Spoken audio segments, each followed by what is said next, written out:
tayo mismo sa loob ng sitio Kapihan at bantay sarado ng mga pulis at sundalo ang loob at labas ng sitio. We are promising to you, anuman ang naging mali namin, aayusin namin yan. Itutuloy namin kung Pakbarma. Please, help us, sir. Patunay nito ay binigay sa aming video kung saan nagsagawa ng gabi ng pagmamahal sa lugar noong 2021. Dito humarap kay Senior Aguila ang mga mag-asawang ipinakasal niya. Ipinapakita ng mga mag-asawa sa harap ng leader ang kanilang pagmamahalan, gaya ng paghalik bilang patunay na na-develop na sila sa isa't isa. Importante, huwag kayo magsinungaling sa amin. Ang gusto namin ay magkaroon ng magandang kinabukasan ng aming mga anak, makapag-aral. Kaya lang, hindi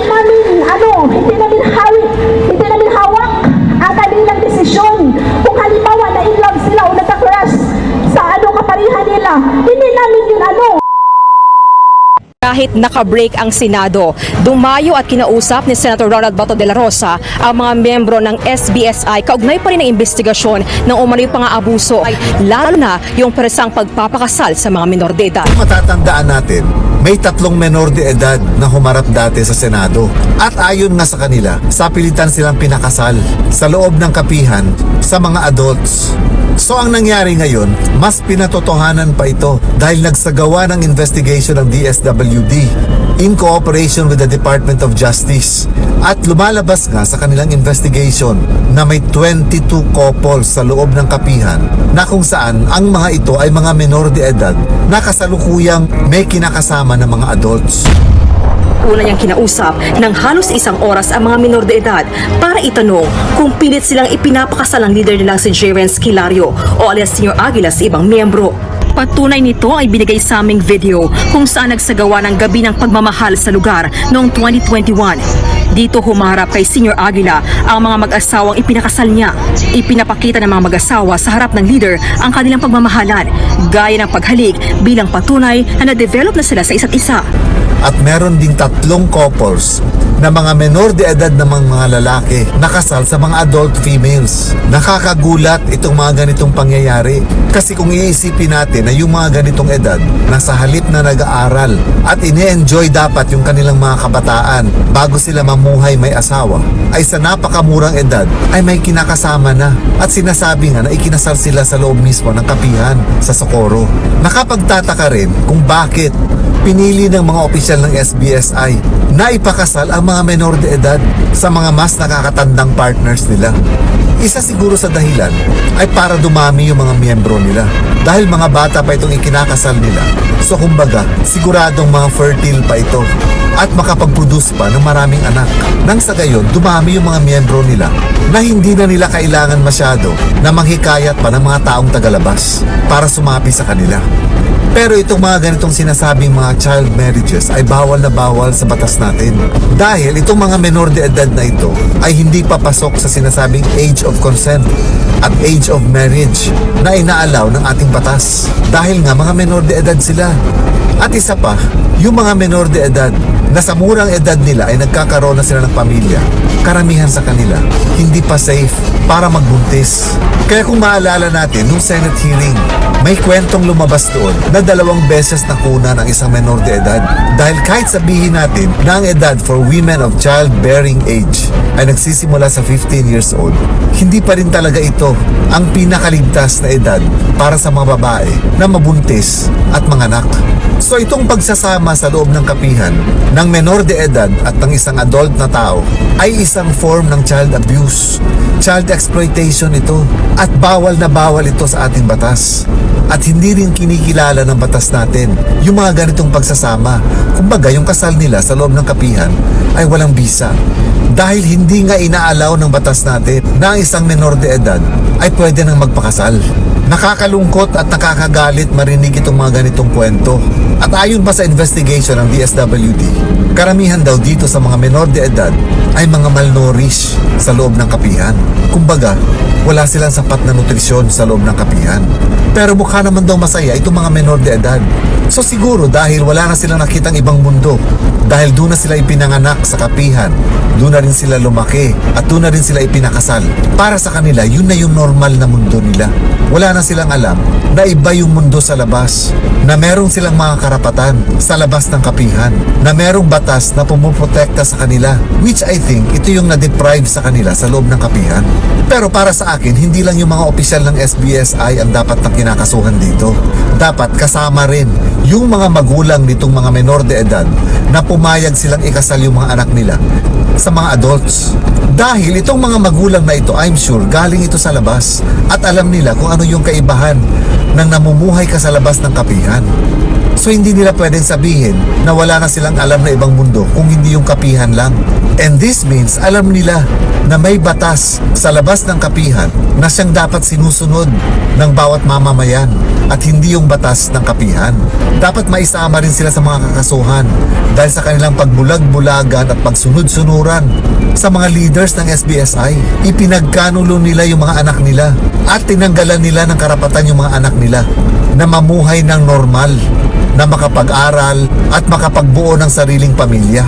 At dahil sa ginawa nila ito sa kanilang mga anak na menor de edad, na pinayagan nilang mapakasal, na pinayagan nilang magsama sa mga adults para bumuo ng pamilya, dapat din sigurong tanggalan sila ng parental authority dito sa mga anak nila. Ang ibig sabihin kasi ng parental authority ay yung karapatan ng mga magulang para sa kustodiya ng kanilang mga anak. Yung karapatan ng mga magulang na magpaaral, buhayin at alagaan ang kanilang mga anak. Pero sa ginawa nilang ito, na talagang nakapanlulumo, dapat siguro bawian sila ng mga karapatang ito. Dahil hindi sila karapat-dapat na maging magulang nitong mga menor de edad na hinayaan nilang makasal sa mga murang edad nila. Kaya itong si Senyor Aguila at yung mga kasamahan niya mga opisyal dito sa kultong SBSI dapat talagang managot. At mahihirapan na rin sila na itanggi pa itong mga alegasyon laban sa kanila dahil may mga testigo at may mga patunay na nangyari nga talaga yung child marriages sa loob ng kapihan. Hindi lang ito basta-bastang child exploitation. Mako-consider din ito na panggagahasa sa mga menor de edad at mas matindi pa yung ibang alegasyon kay Senyor Aguila na kung saan sinasabi nga na nakikipagtalik din itong si Senyor Aguila sa mga menor de edad. Grabe yung mga nangyayari sa loob ng kapihan, ano? Parang mga na-hypnotize yung mga miyembro na ultimo mga magulang. Parang bukal sa loob nila na iaalay nila yung mga anak nila bilang pagsunod sa mga leaders nila dun sa loob ng kapihan. Nakakagimbal. Kaya mabuti na lang din talaga na nabisto itong kalakaran sa loob ng SBSI. Kung hindi, mas marami pang mga kabataan at menor de edad ang masisira ang mga buhay dahil lamang sa kanilang maling paniniwala. At dito rin natin makikita na kung sino pa yung mas nakakatanda. Sila pa yung nauuto. Hindi natin masisisi yung mga menor de edad na sundin yung mga magulang nila. Dahil bilang mga anak, kadalasan ito yung tinatanim sa isipan ng mga bata na sundin nila yung mga magulang nila.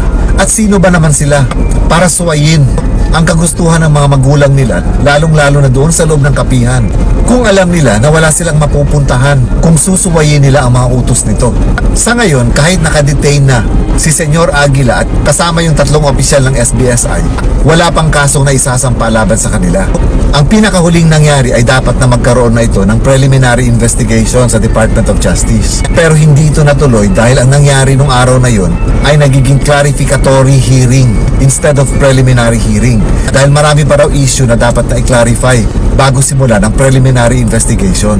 So I hope mabilis-bilisan na ito para mapanagot na ito mga sirang ulong leader ng SBSI.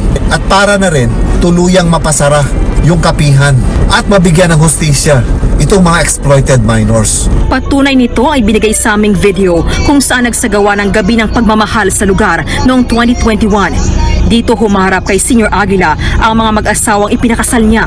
Ipinapakita ng mga mag-asawa sa harap ng leader ang kanilang pagmamahalan, gaya ng paghalik bilang patunay na na-develop na sila sa isa't isa.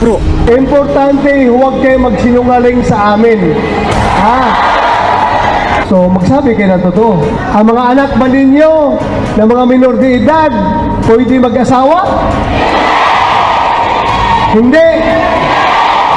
O bakit meron ako na-interview kanina na mga nag-asawa na, minor de edad pa? Ang gusto namin ay magkaroon ng magandang kinabukasan ng aming mga anak, makapag-aral. Kaya lang, hindi namin hawak ang kanilang desisyon. Kung halimbawa na in love sila o nagka-crush sa kaparihan nila, hindi namin yun may Sa ilalim ng kasunduan, pinayagan ng gobyerno ang SBSI na i-develop at pangalagaan sa loob ng 25 taon ang higit 3 ektaryang lumang sakop ng Barangay Sirin. We are promising to you, anuman ang naging mali namin, aayusin namin yan, itutuloy namin kung Pakbarma. Please, please, please, help us, sir. This is our life. Ang mga taga-NBI, hinukay nila ang bangkay ng bata sa sinasabing iligal na sementeryo sa lugar. Ayon kay Randolph na dating miyembro ng SBSI, 2021 na mamatay ang kanyang 2-day-old na anak dahil pinigilan sila ni Senior Agi na dadalhin ito sa ospital. Ng asawa ko na wala ka bang tiwala kay Senyor Aguila, hindi siya ang Panginoon natin. Yung mga batang may sakit, bawal talaga ipagamot sa banal.